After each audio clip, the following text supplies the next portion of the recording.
They're in your computer, your car, even your phone. Semiconductors are essential to the technology we count on every day. Right now, most of those crucial chips are made overseas, but there's work underway to change that. Congress passed the CHIPS and Science Act to help boost production in the United States. And as Ryan Chandler shows us, it's bringing billions of dollars to expand a semiconductor facility in Central Texas.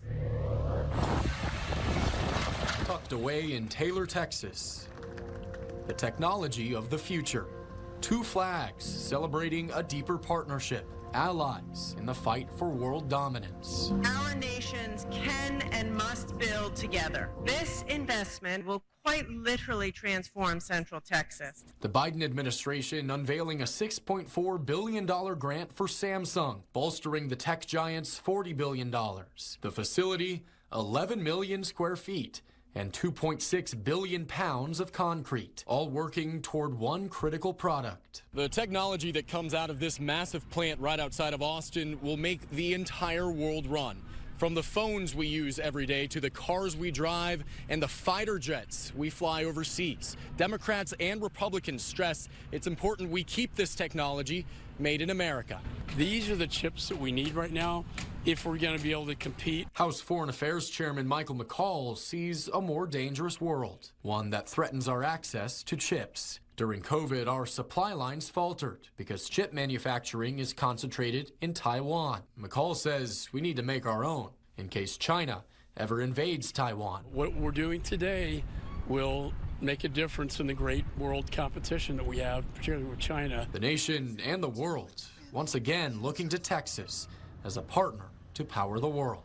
In Central Texas, we will once again lead the whole world behind that vision. Ryan Chandler, State of Texas. Pandemic interruptions to the global supply chain helped spark interest in making semiconductors in the United States. Since the spring of 2020, private companies have invested more than $350 billion in U.S. semiconductor production. A few of those companies have received CHIPS Act funds. Several more hope to benefit. The Semiconductor Industry Association identified 9 projects underway in Texas tied to manufacturing or suppliers. 5 are in the Austin area. The largest is the Samsung plant in Taylor. 3 projects are in the North Texas area, including 2 plants being built in Sherman. And in Lubbock, XFAB Texas announced plans last summer for a $200 million expansion. XFAB makes silicone wafers. The company hopes to get CHIPS Act funding to help with the expansion. All told, those tech investments are expected to bring Texas more than 12,000 jobs. Congressman McCaul played a key role in getting the CHIPS Act passed, and he told us it's about more than money. Clearly, it's a big economic benefit, but why is it important that we keep this technology made here in America and in Texas? Well, we've offshored it for over 20 years. 90% of the advanced semiconductor manufacturing is in Taiwan. Taiwan is very vulnerable to China and a potential invasion from China. If that ever occurred, they would either own or break this national security asset.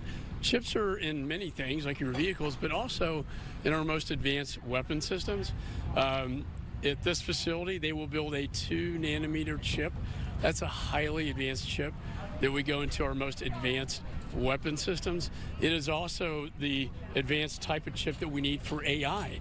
So as we talk about AI and quantum computing and hypersonic weapons, these are the chips that we need right now if we're going to be able to compete in what's becoming a more dangerous world. What role did you have in bringing this to Texas? Why is this a good home for this plant?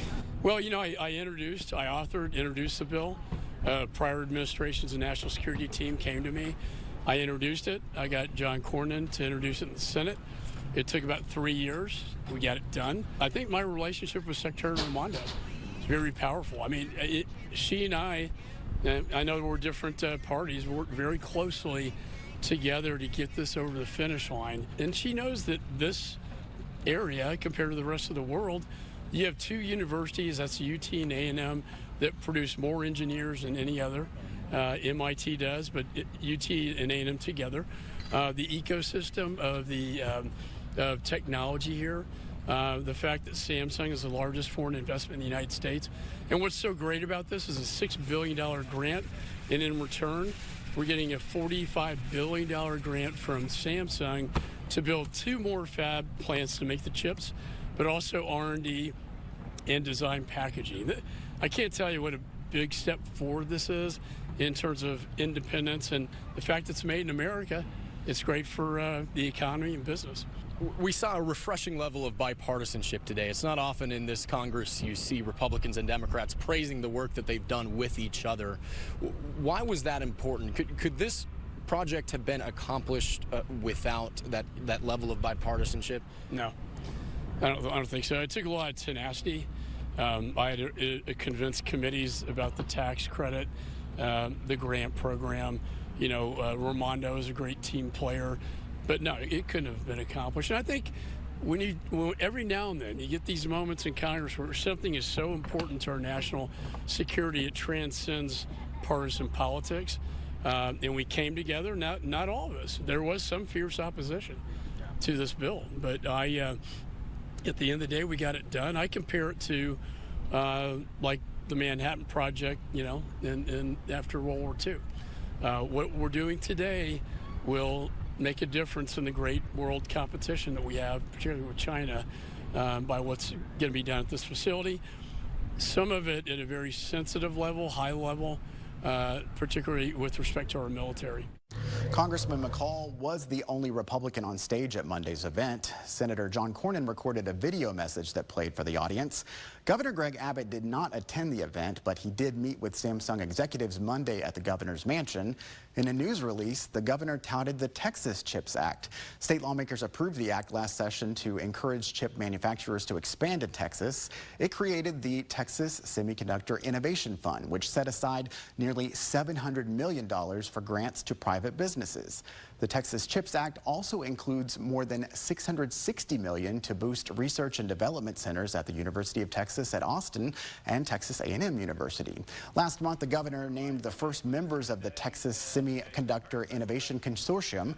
They'll develop a strategic plan to help the state be a leader in chip research, design, and manufacturing.